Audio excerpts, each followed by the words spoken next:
नमस्कार साथियों, आज हम जानेंगे किसी भी व्यक्ति के जीवन में गरीबी और दुख का असली कारण क्या है। ये कहानी गौतम बुद्ध और एक दुखी भिखारी के बीच की है।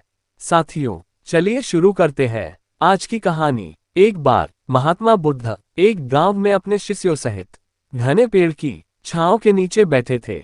आसपास के गांवों से बहुत से लोग अपनी मानसिक समस्याएं लेकर महात्मा बुद्ध के पास आ रहे थे।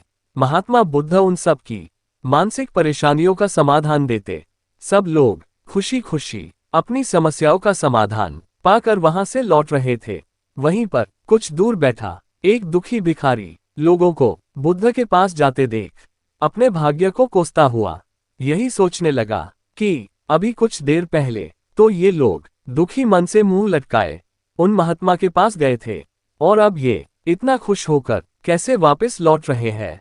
आखिर माजरा क्या है? जरा मैं भी जाकर देखूं कि वो महात्मा ऐसा कौन सा खजाना बांट रहा है जो इन लोगों को वे इतने प्रसन्न हुए हैं कि उनके चेहरे लाल हो गए हैं। जब वो दुखी भिखारी कुछ नजदीक गया तो उसने देखा कि ये महात्मा तो लोगों को प्रवचन देकर लोगों के दुख का निवारण कर रहे हैं।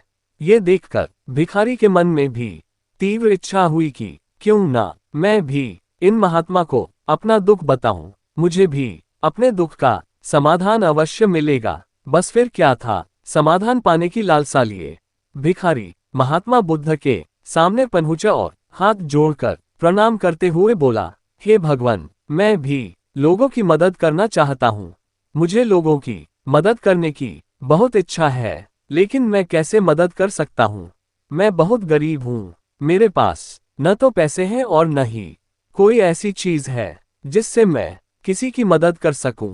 मैं कोशिश करने पर भी किसी की मदद नहीं कर सकता। मुझे भगवान ने तो इतना गरीब क्यों बनाया है? हे महात्मा, मुझ पर कुछ कृपा करो।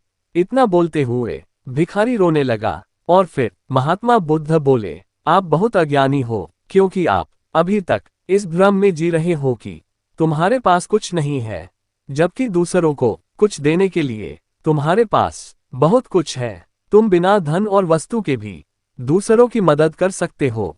तुम्हारे पास जुबान है जिससे तुम मीठे शब्द बोलकर किसी के दुखी चेहरे पर मुस्कान ला सकते हो। इन्हीं शब्दों की ताकत से तुम किसी के भी टूटते हौसलों को फिर से मजबूत कर सकते हो। इन शब्दों की शक्ति से आप किसी के भी मन में सकारात्मक विचारधारा के बीज बो सकते हो और उसे गलत रास्ते पर जाने से रोक सकते हो। तुम्हारे दो हाथों से आप किसी भी कमजोर या लाचार व्यक्ति की सहायता कर सकते हो। आपकी दो आंखें किसी अंधे को रास्ता दिखा सकती हैं। तुम किसी के लिए दुआ कर सकते हो। ये हो सकता है कि उनके अधूरे काम फिर से हो जाएं। आप किसी के अच्छे स्वास्थ्य की कामना कर सकते हो, लेकिन अज्ञानतावश तुम अब तक इस बात को समझ नहीं पाए हो और इस भ्रम में अब तक जीते रहे हो कि तुम्हारे पास दूसरों की मदद करने के लिए कुछ भी नहीं है। किसी की मदद करने के लिए धन और वस्तु का होना अनिवार्य नहीं है, और बिना धन और वस्तु के भी हम कई प्रकार से लोगों की मदद कर सकते हैं। महात्मा बुद्ध के ज्ञान से भरे ये सुंदर शब्द सुनकर भिखारी के चेहरे पर मुस्कान आ गई और वह खुशी से झूमता हुआ वहां से चला गया। साथियों, आज हमने महात्मा बुद्ध की इन बातों से बहुत कुछ सीखा। आजकल बहुत से लोग ये सोचकर दुखी होते हैं कि मेरे पास ये नहीं है, बल्कि जो आपके पास है उसी में संतुष्ट रहना सीखें और बिना मतलब के लोगों की मदद करें। इन्हीं से आपको परम सुख की प्राप्ति होगी। तो साथियों, महात्मा बुद्ध से जुड़ी ये कहानी आपको कैसी लगी?